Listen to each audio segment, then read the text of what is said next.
कैदी बनाया हुआ था। इन कैदियों से कोयले की एक खदान में काम करवाया जाता था। हर तरफ बर्फ ही बर्फ थी और ये जेल इंसानी आबादी से 10,000 किलोमीटर की दूरी पर थी। इसी वजह से अब तक किसी ने भी यहाँ से भागने की कोशिश नहीं की थी। यहाँ एक ऐसा आदमी भी था जिसे 20 साल की कैद सुनाई गई थी। उसका नाम फ्रेडी था और वो इस जेल से भागने के बारे में सोचने लगा था। वो अपनी फैमिली के पास जाने के लिए बहुत बेताब था। अब फ्रेडी को भागने का मौका मिल गया। फ्रेडी आजादी की उम्मीद में सितारों की तरफ देख रहा था कि अचानक उसकी मालगाड़ी को रोक दिया गया। जब फ्रेडी ने बाहर देखा तो एक रशियन सैनिक उसकी तरफ बंदूक तानकर खड़ा था। फ्रेडी को जेल से भागने के जुर्म में एक ओपन एयर सेल में रखा गया। 2 दिन गुजरने के बाद उस जेल का वार्डन फ्रेडी के पास आया और उसने कहा कि तुम्हारे साथी तुम्हारा जेल में इंतजार कर रहे हैं। दरअसल फ्रेडी के जेल से भागने की वजह से उन कैदियों को 2 दिन से भूखा प्यासा रखा गया था। जब फ्रेडी को वापस जेल में ले जाया गया तो सब कैदियों ने फ्रेडी को मारना शुरू कर दिया। फ्रेडी बहुत जख्मी हो गया और उसे जेल के डॉक्टर के पास ले जाना पड़ा।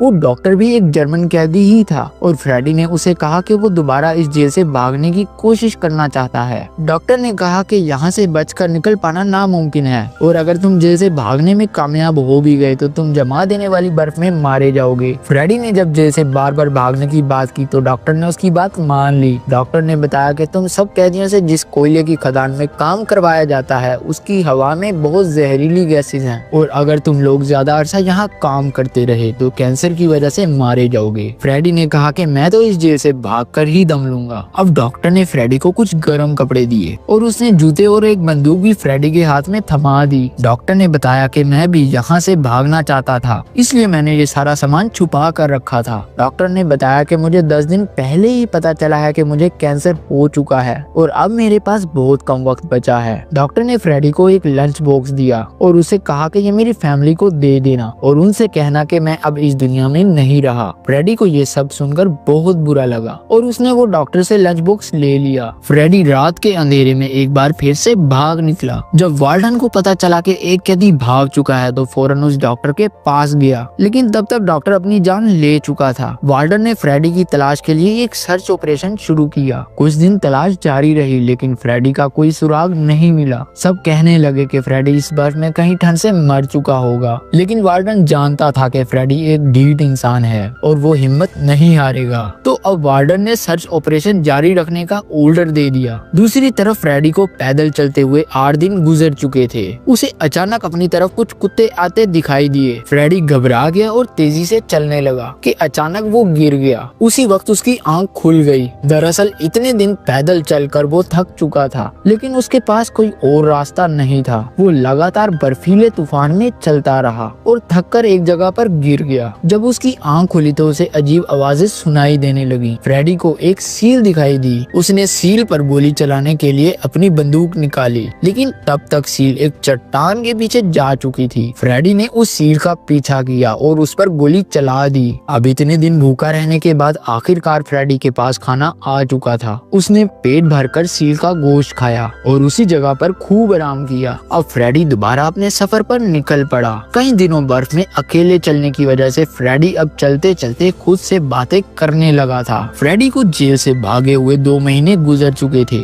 और वो खुद से बातें कर कर के सफर जारी रखने की मोटिवेशन ले रहा था। हर तरफ बर्फ ही बर्फ थी और फ्रेडी को एक पेड़ दिखाई दिया। उस पेड़ को देखते ही फ्रेडी खुशी के मारे गले लग गया। दरअसल 2 महीने से पैदल चलकर आखिरकार इस पेड़ ने इशारा दे दिया था कि फ्रेडी आर्कटिक रीजन से बाहर निकल चुका है। दूसरी तरफ जेल के वार्डन ने 500 किलोमीटर की रेंज में फ्रेडी की तलाश के लिए सर्च ऑपरेशन का ऑर्डर दे दिया था। अब फ्रेडी जंगलों में से गुजर रहा था कि अचानक एक बर्फ का तूफान सामने आ गया। उस तूफान की वजह से कई पेड़ नीचे गिरने लगे। फ्रेडी ने जब आगे बढ़ने की कोशिश की तो एक पेड़ उसके ऊपर आ गिरा। फ्रेडी की किस्मत अच्छी थी कि 2 लोग वहाँ से गुजर रहे थे। उनका नाम सैमजन और मार्टिन था और वो सोने की तलाश में उस जंगल में घूम रहे थे। जब उन्होंने फ्रेडी की आवाज सुनी तो फौरन उसे पेड़ के नीचे से निकाल लिया। फिर ये तीनों एक साथ चलने लगे और कुछ दिन चलने के बाद आखिरकार ये बर्फीले इलाके से बाहर आ गए। अब चारों तरफ हरियाली दिखाई देने लगी, लेकिन इनके सामने एक नदी थी। अब इन्होंने लकड़ियों की मदद से एक बोट बनाई और तीनों उस पर सवार होकर नदी पार करने लगे। इन तीनों ने एक दूसरे को अपने बचपन के किस्से सुनाना शुरू कर दिए। अब अचानक नदी का बहाव तेज होना शुरू हो गया और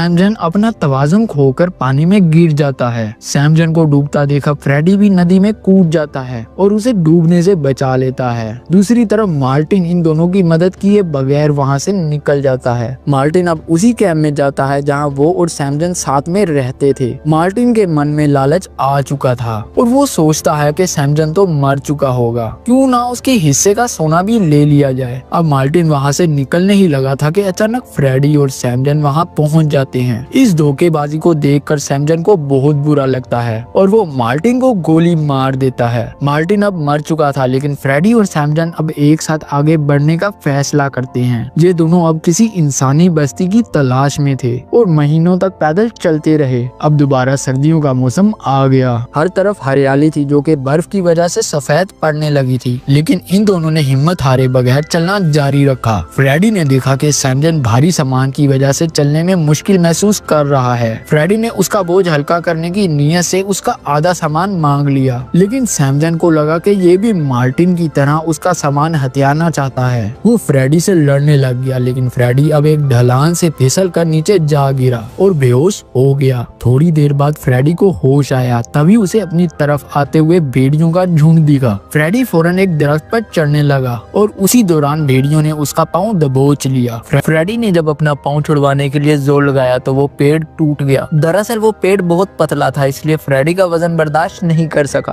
अब फ्रेडी को लगा कि उसके मरने का वक्त आ चुका है। तभी वहाँ गोली चलने की आवाज आती है और फ्रेडी देखता है कि किसी ने उन भेड़ियों पर गोली चलाई है। उन्होंने फ्रेडी का इलाज किया और इतने सालों की मेहनत के बाद आखिरकार फ्रेडी एक इंसानी बस्ती तक पहुंच चुका था। अगले कई दिन तक उन लोगों ने फ्रेडी की खूब खातिरदारी की। एक दिन उस गांव में एक नोटिस आया। वो नोटिस उसी जेल के वार्डन का लिखा हुआ था। उस नोटिस में लिखा हुआ था कि एक जर्मन कैदी हमारी जेल से फरार हो चुका है और अगर किसी ने उसे पनाह दी तो उस पर देश से गद्दारी का इल्जाम लगाया जाएगा। फ्रेडी ने अब उस गांव से निकल जाने का फैसला किया। गांव वालों ने फ्रेडी को एक शिकारी कुत्ता दिया जो अगले सफर में उसकी मदद कर सकता था। फ्रेडी उस गांव से निकल पड़ा। कई दिन फ्रेडी चलता रहा और अब वो अकेला नहीं था। चलते चलते फ्रेडी का कुत्ता खाने की तलाश में एक लकड़ी की मिल में जा घुसा। फ्रेडी भी वहाँ चला गया और उन लोगों ने फ्रेडी को पहचान लिया। वो फ्रेडी को अपने मालिक के पास ले गए, लेकिन जब फ्रेडी ने अपनी दास्तान सुनाई तो उन सब लोगों को फ्रेडी पर रहम आ गया। उन्होंने फ्रेडी को खाना खिलाया और एक जर्मनी जाने वाली ट्रेन में बिठा दिया। फ्रेडी बहुत ज्यादा खुश था कि वो आखिरकार अपनी फैमिली से मिल पाएगा, लेकिन वो इस बात से बेखबर था कि उन मिल्क वर्कर्स के मालिक ने फ्रेडी की खबर जेल के वार्डन तक पहुंचा दी थी और अब वार्डन ने अपने सैनिकों को उसी स्टेशन पर भिजवा दिया था जहां फ्रेडी ने उतरना था।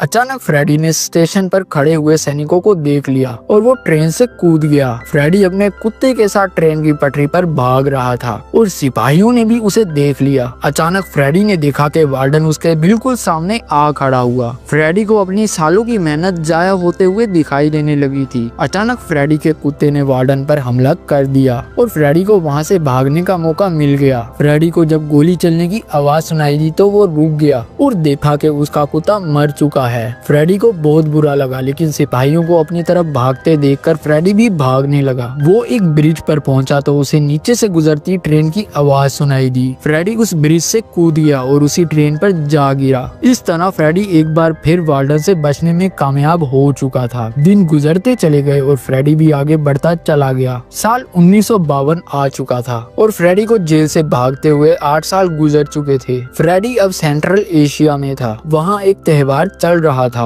और तरह तरह के खाने देखकर फ्रेडी का खूब दिल किया कि कुछ खाया जाए, लेकिन उसकी जेब तो खाली थी और वो चाहकर भी कुछ खा नहीं पा रहा था। जब एक लड़की ने फ्रेडी की ये हालत देखी तो उसने पैनकेक्स में से एक टुकड़ा फ्रेडी को खाने के लिए दे दिया। फ्रेडी की हालत एक बेकारी जैसी हो चुकी थी और वो बहुत भूखा भी था, इसलिए उसने फौरन वो पैनकेक लिया और खाना शुरू कर दिया। दूर खड़े एक जूइश आदमी ने फ्रेडी का पीछा करना शुरू कर दिया। जूइश भी किसी जमाने में एक जंगी कैदी था और फ्रेडी की हालत देखकर वो समझ चुका था कि फ्रेडी किसी जेल से भागा हुआ कैदी है। अब उस आदमी ने फ्रेडी की मदद करने का फैसला कर लिया। वो फ्रेडी को अपने घर ले गया, जहाँ इतने सालों बाद फ्रेडी ने दोबारा शेव की और अपनी असल हालत में वापस लौट आया। जूइश आदमी ने फ्रेडी को एक नकली पासपोर्ट दिया ताकि फ्रेडी रशिया का बॉर्डर क्रॉस कर सके और अपने देश जर्मनी में एंटर हो सके। फ्रेडी बहुत खुश हुआ और वो रशिया और जर्मनी के बॉर्डर पर पहुंच गया। जब फ्रेडी ने अपना पासपोर्ट वहाँ खड़े सैनिकों को दिखाया तो उसका दिल घबराया हुआ था। उसे ये डर था कि सैनिक उसे पहचान ना जाएं। सैनिकों ने फ्रेडी को बॉर्डर पास करने की इजाजत दे दी। फ्रेडी बहुत ज्यादा खुश था और वो उस ब्रिज पर पहुंच चुका था जो रशिया और जर्मनी के बॉर्डर के बीच में थी। फ्रेडी जब आधा बॉर्डर क्रॉस कर चुका था तो उसकी आंखों में एक रोशनी पड़ी और फ्रेडी ने देखा कि वार्डन उसके सामने खड़ा है। फ्रेडी ने जब पीछे मुड़कर देखा तो वो अब भी रशिया की जमीन पर खड़ा था। इसका मतलब कि वार्डन अब भी फ्रेडी को अरेस्ट कर सकता था। फ्रेडी का दिल बैठ गया और उसे अपनी सारी मेहनत बर्बाद होते हुए दिखाई देने लगी। लेकिन जहाँ कुछ ऐसा हुआ जिसकी उम्मीद कोई भी नहीं कर सकता था। वार्डन ने फ्रेडी को बॉर्डर क्रॉस करने का इशारा दे दिया था, जहाँ हमें मालूम हुआ कि अब वार्डन भी फ्रेडी का जज्बा